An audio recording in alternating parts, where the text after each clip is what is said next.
cambiamos de tema y le damos la bienvenida a nuestros congresistas, a los que sí llegaron, que son la congresista y exministra Choquehuanca y el congresista Richard Arce. Lo primero que quiero hacer es preguntarles qué opinan de esto. ¿Qué opinan del hecho de que la señora Foronda contrate a una terrorista? Buenas noches, ante todo muchas gracias por la invitación. Definitivamente un craso error en el accionar de la señora Foronda y lamentablemente es una situación bien compleja porque, como tú lo acabas de expresar, vamos a partir de una premisa que es real. Hemos vivido décadas de violencia estructural en nuestro país y todavía no nos hemos reconciliado, justamente por los problemas asociados a que mucha de esta gente no ha pagado todavía sus culpas como corresponde, hay procesos pendientes, hay víctimas que han sufrido violaciones a los derechos humanos, sobre todo de Sendero Luminoso, que hasta la fecha el mismo Estado peruano no ha logrado resarcir como corresponde. Y en lo que respecta a la señora Foronda, ella va a tener que rendir ante las diferentes denuncias que se les está planteando. Consideramos es un error gravísimo. Nosotros jamás en el Nuevo Perú podríamos llegar a ese extremo porque hay una premisa también muy importante. Sendero, el MRTA, jamás creyó en nuestro sistema, jamás creyó en la democracia, correcto, jamás creyó en las instituciones. Por ende, no tienen espacio en nuestra institucionalidad, no tienen espacio en un país que luchó frontalmente contra esta barbarie terrorista. Y recordemos bien, tú has graficado datos específicos, pero hay comunidades campesinas que han sido asesinadas, hay comunidades campesinas que han sufrido vejaciones, violaciones a los derechos humanos, violaciones a las mujeres. Catamarca, Comarcas, Horas. Y lamentablemente también por algunos malos militares también hubo terrorismo de Estado, que eso también es innegable. Se habla de 70.000 muertos, como usted lo acaba de expresar. Y en ese marco hay todavía mucho por aprender. Lo importante es que el Perú necesita una verdadera reconciliación, generar memoria colectiva, que nos ayude a entender lo que viene sucediendo en el Perú con todo lo que hemos vivido para que no se vuelva a repetir esta historia. Ahora, congresista, le hago una pregunta aquí muy rápida. Mientras usted trabajó junto con la congresista Foronda antes de la decisión que hubo entre Nuevo Perú y el Frente Amplio, ¿no se conocía que esta señora tenía un pasado terrorista? Digamos, ¿nunca tuvo información de que esta señora había sido pareja de Peter Cárdenas Schulte y de que había sido la administradora de las cárceles populares? Particularmente no teníamos conocimiento ni siquiera de que la señora trabajaba, y para mí es una sorpresa que aparece ahora en los medios esta denuncia.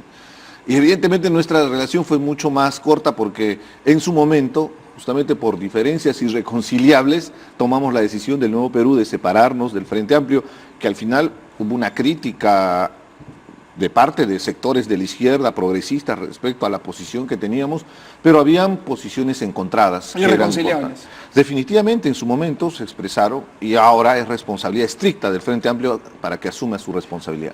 Ahora regresamos a esto, pero congresista Choquehuanca, yo quiero hacer una pregunta. El Frente Amplio tiene 10 miembros.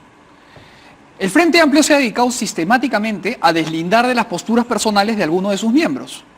Pero las matemáticas y sobre todo la aritmética son crueles. El señor Justiniano Opaza se rehúsa a referirse a los terroristas como terroristas. Les dice prisioneros políticos. El señor Rogelio Tucto quiere indultar a Abimael Guzmán. Y la señora de la que hemos estado conversando, la señora Foronda, contrata a una terrorista. Estamos hablando del 30% del Frente Amplio. ¿Qué está pasando? Bueno, buenas noches. Buenas noches. En verdad, bueno, lo que ocurrió es inaceptable en primer lugar.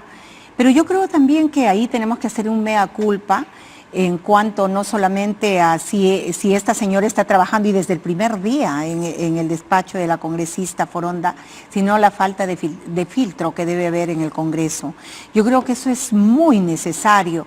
El Congreso de la República no puede tener las puertas abiertas a lo que nosotros como congresistas presentamos. Si bien es cierto, tenemos toda la potestad de presentar nuestras ternas de trabajadores, a nuestro staff laboral que el Congreso contrata, nosotros los presentamos, cierto, pero yo, de verdad, yo estaba convencida de que esto se filtraba, que había un filtro en el Congreso cuando ellos daban ya el visto bueno para hacer la contratación. ¿No hay un filtro? Bueno, estamos viendo que... Porque acá bastaba con pedir antecedentes penales, ¿no? Nada más, pero claro, pero en este caso estamos viendo de que no, porque si no, esta señora no estaría trabajando allí en el Congreso. Ahora, como bien usted dice, nosotros tenemos la potestad de trabajar eso es libre con quien nosotros queramos.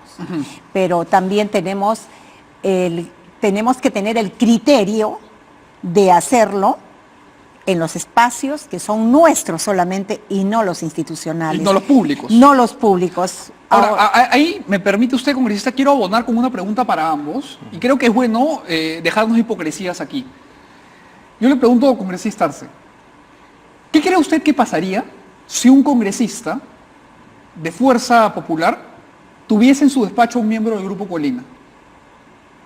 Evidentemente sería la misma circunstancia, porque son violadores de derechos humanos. Pues Hay que tener coherencia. ¿Se imagina usted la bulla que se haría? Como la bulla que está originándose en este espacio. Es Justo igual de grave. quería hacerte ese mismo ejemplo, porque tanto el Grupo Colina como el MRTA, Son Sendero terroristas. Luminoso, han violado derechos humanos, han transgredido la ley, han sido sentenciados e inclusive son casos emblemáticos para nuestro país donde ha habido esa transgresión de esa delgada línea que existe entre la democracia. Nosotros creemos en la democracia, somos una izquierda progresista, tenemos una posición antagónica a la posición que tiene el gobierno de turno, los gobiernos anteriores, pero más allá del tema ideológico, nosotros vamos a debatir en una mesa nuestra posición. Y podemos estar en los extremos, podemos estar en las antípodas, jamás vamos a llegar al extremo de la violencia, y menos a ese lugar ya más extremo cuando se llega a asesinar civiles, inocentes, mujeres, ancianos. Yo vengo de Andahuaylas. ¿Qué tanto ha sufrido por el terrorismo? Y en Andahuaylas, y siempre lo narro, pero de niño mi imagen de Sendero es todos los días pasando por mi puerta, cargando mis hermanos campesinos en sus ponchos a sus víctimas. Víctimas, la mayoría de Sendero Luminoso, y también de algunos malos militares, hay que decirlo con nombre y apellido, porque también hay un error gravísimo del Estado. Hasta el año 89, 90, no se tenía una estrategia real de confrontación a estos grupos terroristas. Inclusive los llamaban abigeos en su momento, lo hizo Belaúnde y Alan García, y recuerda bien que Alan García lanzaba odas a la mística que tenía supuestamente Sendero. Son dos temas diferentes. El primero no lo dijo en realidad Belaúnde, lo dijo el ministro Ulloa. Y lo segundo es que, y aquí hay que ser justos, yo a Alan García lo he atacado muchísimo en todo lo que me corresponde, pero Alan García lo que ensalzó fue la mística de los senderistas en el entierro de la primera esposa de Abimael Guzmán, la camarada Nora, que muere al comienzo del inicio de la llamada Guerra Popular y después asume Elena Iparraguirre el mando. Ella era Augusta Latorre. Entonces, en este funeral hay una serie de manifestaciones bastante folclóricas y llenas de mística que García en su momento saluda diciendo el Perú tendría que tener eso también. Pero ahora... Sí, visitaron también el mausoleo, el espacio donde estaba enterrada Edith Lagos, y en su momento hicieron una oda. Pero más allá del tema anecdótico, a lo que voy es que no se aplicaba la inteligencia y sobre todo la organización de los ronderos. Eso ha sido empezó clave. a pasar en los años 90, pero lo importante aquí, congresista, es que el Estado peruano efectivamente puede haber actuado muy lejos de la corrección, pero el Estado peruano se vio obligado a actuar en contra de una piara de asesinos que comenzó a poner en jaque a la democracia. Y además, mucho se dice ahora que aquí hubo una guerra. Aquí no hubo una guerra, porque en la guerra van soldados con uniforme y se definen en campos de batalla la suerte y los destinos de los hombres. Estos tipos se ponían capucha, agarraban un machete y iban a matar niños. Eso no es una guerra, eso es terrorismo puro. Entonces, claro, el Estado reaccionó mal. Pero es importante decir que lo del Estado fue una reacción ante la más pura salvajada y barbarie de Sendero Luminoso y del MRTA. ¿Y cómo ponía contra la pared, por ambos bandos, a humildes campesinos? Fíjate la migración que se dio en los años 80, escapando justamente de esa barbarie. Lo que sucedió en Soras, por ejemplo. Terrible. Una salvajada, el bus de la muerte, iban asesinando. Comandado por el señor Morote, que ahora está en su casa. Por venganza, por simplemente de repente su posición ideológica trasnochada, polpotiana, podríamos llamarlo, porque está relacionado a una etapa negra que ha fracasado, esa visión de querer destruir un Estado para construir supuestamente una nueva nación, pero sobre la base de civiles, no tiene ningún sustento. Y te lo digo con la mayor convicción porque soy un hombre de izquierda y creo profundamente que el modelo económico no es el ideal, pero tengo que ser respetuoso, tengo que debatirlo, tengo que confrontarte mis ideas, pero llegar a esos extremos, ellos no creen en la democracia. Por eso te decía, ellos no tienen ninguna oportunidad en un régimen de democracia que tanto nos ha costado logrado conseguirlo Y recuperar. Ha sido un esfuerzo, por supuesto, de militares también que han puesto el pecho defendiendo el país, pero también hablo de las rondas campesinas, de las organizaciones del campo que se organizaron en un momento al ver la desesperación de la violencia, porque eran asesinados por ambos bandos. Completamente de acuerdo, congresista. Y además, antes de escuchar la opinión de la congresista Choquehuanca, yo quiero decir una cosa. Tener 18 años, que te den un fusil y que te manden a Huanta a poner el pecho por tu país, no lo hace cualquiera. Y eso lo hicieron nuestros corajudos militares, nuestras tropas de la Marina de Guerra, de la Infantería de Marina sobre todo, y lo hicieron también policías que murieron y murieron por miles. Entonces, acá también rendimos homenaje a los héroes que pusieron el pecho para que nosotros estemos acá sentados. Pero bueno. Pero también condenemos los actos de violencia.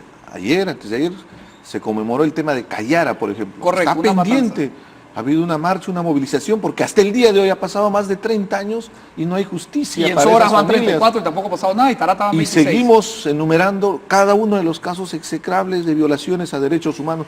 Lo que sucede es que cuando se toman las armas, cuando se llega a ese extremo de violencia, todo. Se pierde la esencia la esencia de respeto que debería haber como premisa. Y además premisa. Sendero Luminoso y el MRTA mataron a un montón de gente de izquierda. Por supuesto. Y la izquierda salió en su momento Barrantes a confrontarlos, a marcar nuestra posición. Y lo mismo Nos Moyano, decían reformistas, porque creemos en la democracia. Es reaccionarios. Reaccionarios, reformistas, una serie de adjetivos. Congresista, usted que es una demócrata, que tiene una trayectoria política impecable en cuanto a respeto a la democracia, ¿qué siente de trabajar en un poder del Estado en donde el asesor de una de sus colegas de bancada tiene una sentencia por 18 años? A ver, bueno. Y sobre todo, disculpe, el tema de la mujer, sí. El tema de las poblaciones vulnerables que usted tanto conoce, el MRTA no tuvo ningún respeto por las poblaciones vulnerables, por la mujer, y por nuestros hijos, por nuestros nietos. Son tiempos que no deben volver a repetirse. Son situaciones como estas las que nos hacen repensar en la posición y la actuación que debemos mantener y tener frente a estos hechos. En primer lugar, yo pienso que ya que ha ocurrido esto, yo le pediría al presidente del Congreso de la República que haga una evaluación de todo el personal que tenemos los congresistas. Porque si bien es cierto, en este momento nosotros estamos indignados, no aceptamos esta situación, nos parece que esto no debió haber ocurrido nunca en el Congreso, no podemos seguir confiados en que esta situación no pueda tener a otra persona también con congresistas que efectivamente han pedido la libertad de Abimael Guzmán, que no reconocen las situaciones que ha vivido tan terribles el país. Entonces, este es el mejor momento para hacer esa evaluación, para pasar un filtro y para ver también a quiénes tenemos en el Congreso. Porque no lo sabemos. Cuando estuve de ministra, incluso nosotros habíamos alguna vez conversado acerca de la situación, por ejemplo, cuando hubo la huelga de los maestros. A ver, ¿cuántos maestros que han sido terroristas, que han estado involucrados en estos hechos de terroristas, estaban enseñando en los colegios, en las escuelas? Correcto. ¿Cuántos infiltrados habían? Y ya casi... ¿Y en el Congreso? No, ahí se habló, por ejemplo, de los maestros, pero ahora vayamos al Congreso. Ahora, el Congreso de la República sí. No solo tiene que tener un filtro, tiene que tener personas honorables trabajando dentro del Congreso. Se nos critica mucho a los mejor si no congresistas. son asesinos, ¿no? Sí. Pero por supuesto que eso ya ni contemplarlo. Ahora, les pregunto... Pero ahí, si me permites, sí, hay que tener favor. mucho cuidado con la estigmatización y las generalizaciones, porque eso hace mucho daño a nuestro país. En el tema de los maestros, yo estuve ahí en las movilizaciones con los profesores y se habló que en el momento de las firmas habían como 5.000 maestros que habían firmado los planillones para inscribir al Movadef. Pero un momentito, si una persona firma un planillo, y sucede muchas veces, muchas organizaciones políticas están juntando firmas. Si te dan una firma, no necesariamente es militante del partido. Y menos, de repente han sido sorprendidos. No hay muchas una generalización, tiene no usted se razón. puede generalizar, porque podemos llegar al extremo de una persecución. Congresista Arce, no estoy generalizando, estoy señalando el hecho como algo que podría compararse con lo que está ocurriendo hoy día, que quizás pudieran haber existido algunos, diremos, algunos maestros que pudieran estar enseñando en los colegios, que sin embargo pudieran haber estado involucrados en hechos de terrorismo anterior. Bien, yo ahora me estoy refiriendo al hecho de que nosotros tenemos que tener la seguridad de que el personal del Congreso no está involucrado en estos hechos, de que del personal del Congreso son personas, es nuestro personal. Yo no tendría ningún impedimento en que se filtre a todo mi staff, a todo mi personal, y creo que usted tampoco, congresista. Entonces creo que todos nosotros debemos poner de nuestra parte para que en el Congreso no vuelva a suceder una de estas situaciones, ¿no? Ahí ha tocado usted un tema muy importante respecto al procedimiento de la contratación. Recursos humanos es estrictamente responsabilidad del Congreso de la República, son los que evalúan, y yo tengo conciencia, he visto que le solicitan siempre 3 requisitos básicos: antecedentes policiales, sí, antecedentes judiciales, sí, y antecedentes penales. Cualquier trabajador del Congreso ha pasado por les este requiere. filtro. Sí, sí, y es ahí donde yo filtro. descubro, por ejemplo, este famoso módulo del CAT en el Cono Norte, donde tú puedes hacer toda la gestión. Porque hay gente que ha venido a trabajar al Congreso y le piden los 3 documentos inmediatamente para hacer el trámite. ¿Y qué pasó? Hay un Se le espacio pasó por la guacha. Eso es lo que yo quiero ¿Y saber. de quién depende, congresista? Directamente de la mesa directiva. De la mesa directiva del Congreso. O sea, ¿a quién se le ha pasado esto por la guacha? La mesa directiva es responsable de la administración del Congreso, de la contratación del personal que está trabajando en los servicios administrativos y parlamentarios del Congreso de la República. Nosotros tenemos personal de confianza, que lo proponemos, pero es el Congreso, a través de recursos humanos, que evalúa primero si cumplen los requisitos, si tiene el perfil, y sobre todo el tema de los antecedentes policiales. ¿Quién es la persona responsable? ¿Cuál es su nombre? No tengo el dato, el nombre de la persona, ¿Cuál pero... es su cargo? Para averiguarlo y decirlo al El aire. jefe de recursos humanos. El jefe de recursos humanos del Congreso de la República, porque es el área responsable Él de es la el encargado de hacer ese Pero, de la contratación de los trabajadores del Congreso. Yo pienso que es mejor pedir esa evaluación, y que nosotros, si queremos tener un informe acerca de esto, que sea el mismo Congreso, el presidente del Congreso de repente quien nos dé esa información. Tampoco nosotros podemos aquí, claro. yo por ejemplo, no es un juzgado. Ignoro, y yo la verdad no sé cómo, sé que es en cualquier empresa, en cualquier institución, el jefe de recursos humanos es el encargado, pero ahí hay que ver también de qué forma, cuál es el procedimiento. Yo la verdad no conozco el procedimiento, es más, vamos a nunca he ido averiguarlo. con eso. Hay una hoja de ruta. Exactamente, hay que pedir una Todos información. los trabajadores tienen una hoja de ruta y un documento Sí, donde sí. establecen una serie de procedimientos y trámites que tienen que hacer, y no es inmediato, dura todo un proceso, porque tiempo. inclusive para las calificaciones de los asesores te exigen títulos profesionales, títulos de maestría, experiencia laboral, verificado, tienen que fedatar documentos legales. Entonces, ahí hay responsabilidad directa respecto a la contratación Le de propongo estas una cosa, personas. y usted también, Urissa, vamos a esperar. Vanessa y yo nos encargamos de mañana tener un poco Pedir más una clara la información. ruta y se las contamos. Sí, Ya, pedir ahora, una les hago información. otra pregunta que queda en el tintero a raíz de todo esto. Que es que, por ejemplo, la congresista Foronda no va a poder volver a postular al Congreso. Porque se ha aprobado en la gestión de ambos Sí. una ley que dice que quienes han sido delincuentes condenados por corrupción, terrorismo y violencia sexual contra menores de edad no pueden postular. Ahora, por supuesto, la congresista Foronda puede quedarse en su cargo, así como su amiga asesora, porque la ley penal no es retroactiva en el tiempo. Pero en el 2021 no puede postular. ¿Es así? Hay un proyecto de ley que se ha discutido en el pleno anterior, en la bancada del Nuevo Perú votó a favor para la muerte civil. Sí. Muerte civil de condenados por corrupción, condenados por terrorismo y también de violación. Inclusive los que no pasan también mantención cuando sus hijos. tienes una responsabilidad como padre, Correcto. como corresponde. Entonces, este proyecto va a tener una segunda votación. En la segunda votación, nosotros como Nuevo Perú, exposición, ya lo hemos manifestado abiertamente, Sí, me lo ha dicho inclusive usted acá, exposición además. de campaña. Nosotros creemos en la muerte civil, sobre todo en la confrontación contra la corrupción. No es posible que un corrupto que ha sido sentenciado tenga otra oportunidad para entrar nuevamente al Estado. Y de la misma manera, ahí también está el tema del terrorismo. Entonces, gente sentenciada no va a poder postular. Pero que yo tenga entendido, te lo digo con todo respeto, que la congresista Foronda no tiene una sentencia por terrorismo. Entonces, habría que investigarla como corresponde.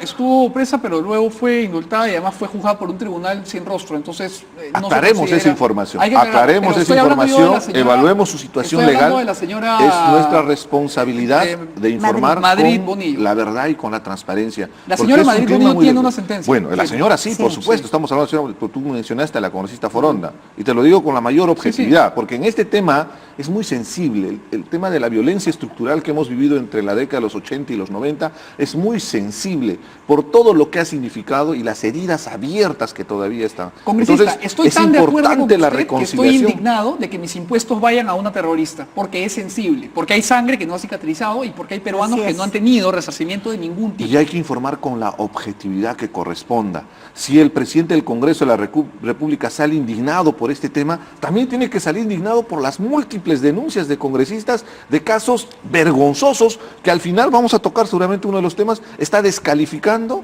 el funcionamiento y el trabajo de algunos congresistas que nos esforzamos porque el Congreso mejore en su performance y en su relacionamiento con la población. Ahora, en eso de acuerdo, congresista, ¿cómo cree usted que se podría mejorar este sistema de filtros? Porque claramente no está funcionando, ¿no? Se están colando personas que no deberían. ¿Cómo podríamos hacer para evitar que personas que tienen un pasado que es nefasto y que además es ajeno a los intereses de una república lleguen al Congreso o lleguen a trabajar en la esfera del Congreso? Bueno, yo pienso que eso a través de los registros, ¿no? Si tuviéramos un registro a la mano en el Congreso de las personas, por ejemplo, que están en el REDAN, que es algo que se había referido, que también es algo muy, muy delicado, que son las... quienes no dan el alimento para sus niños, por ejemplo el REDAN, si tuviéramos un registro de las personas que están sentenciadas o que han seguido procesos por terrorismo, que eso es grave, entonces yo creo que esto no hubiera pasado, pero vayamos hacia adelante. ¿Y la reforma yo creo que electoral vayamos cree que hacia juega un rol adelante. aquí? La reforma electoral, a ver, la reforma electoral tiene que ver con la elección nuestra, de los congresistas, Sí, de sí. todo esto. Y yo creo que son cosas separadas, Distintas. porque una es el nivel administrativo, y el nivel administrativo en el Congreso tiene que ser impecable. No, ni siquiera poder tener como resultado lo que está pasando, ni uno que se escapó, ni uno que se infiltró, ni nada, porque no estamos hablando de una persona que se infiltró porque no pagaba alimentos o porque estaba en Infocor. No, estamos hablando no está- de es eso. un poquito más grave. Estamos hablando de actos terroristas y de personas que han estado En la la cúpula. Entonces eso es algo grave. Yo en verdad pienso que este es un buen momento. No hemos cumplido aún los 2 años de estar en el Congreso. Hay personal ya trabajando allí, pero hacer esa evaluación, vuelvo a reiterar, hacer esa evaluación sería algo muy bueno para nosotros, para la tranquilidad de nosotros mismos y también como institución. Trabajamos mucho por la institucionalidad. Acá hemos venido, bueno, yo estoy por primera vez en el Congreso, vengo de un espacio privado, quiero que el Congreso mejore, que tenga otra imagen, que nosotros podamos ser más productivos, que podamos tener una línea más recta en todo nuestro actuar, en todo nuestro accionar. La población está que cada vez nos ve peor, pero con esta situación, dígame ahora, ¿cuánto vamos a ir a menos 0% de aceptación? Yo creo que ya va a ser decreciente. yo creo que ya, no, es que aquí tenemos que ponerle una solución. De esa solución, ¿No? congresista, vamos a hablar. Nos toca pagar publicidad, hacemos un corte y regresamos para seguir conversando. Está bien. Corte y regresamos.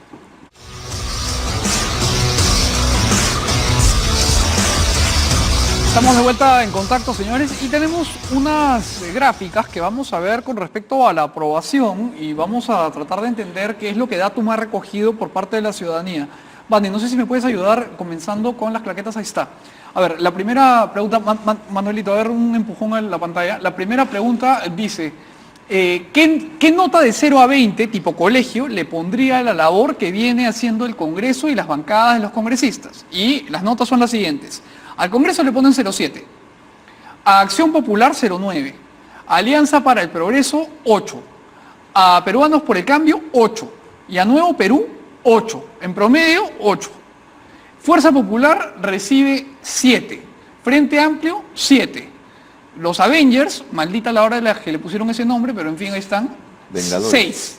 Y el Partido Prista tiene la misma aprobación que sus miembros, mentira, tienen 5. Todos jalados. O sea, no hay ninguna bancada del Congreso que de cara a la ciudadanía haya aprobado lo más mínimo y elemental. Vale, tenemos un par más de datos. Ahí vamos a seguir revisando los resultados de esta encuesta de Datum para conversarlos con nuestros invitados. Ahí, tranquila, Vanesita, acá no pasa nada, seguimos conversando. Ahí está. En su opinión, el fujimorismo debe, esa es una pregunta bien importante, porque ya se viene el cambio en la presidencia del Congreso. Entonces, Datum pregunta, en su opinión, ¿el fujimorismo debe seguir o no debe seguir ocupando la presidencia del Congreso? Y aquí el 70% dice que no debe seguir, el 24% dice que sí, y el no sabe, no opina, 6%. ¿Ustedes creen en que el fujimorismo debería continuar a la cabeza del Congreso? No, de ninguna manera, porque ahí están los resultados y parece el colegio. Si iríamos con nuestra nota a presentarle nuestra libreta a nuestros padres, tendríamos una llamada de atención bastante seria. Y justamente a colación ¿de qué? De las múltiples denuncias. Ha sido vergonzoso lo que hemos visto durante estas últimas semanas, donde hay congresistas involucrados con denuncias realmente graves. Y la Comisión de Ética simplemente sirve para blindar y ser cómplice de esos actos, cuando debería sancionar como corresponde, no solamente faltas éticas, hay delitos inclusive, hay congresistas que no tienen historia, tienen hasta prontuario, congresistas irresponsables que no reconocen a un hijo. Discúlpame, con todo el respeto, a mí me causa mucha indignación. ¿Cómo quién, por ejemplo? Y el congresista Mamani. ¿No ha reconocido? Claro, salió toda la información, toda la publicación.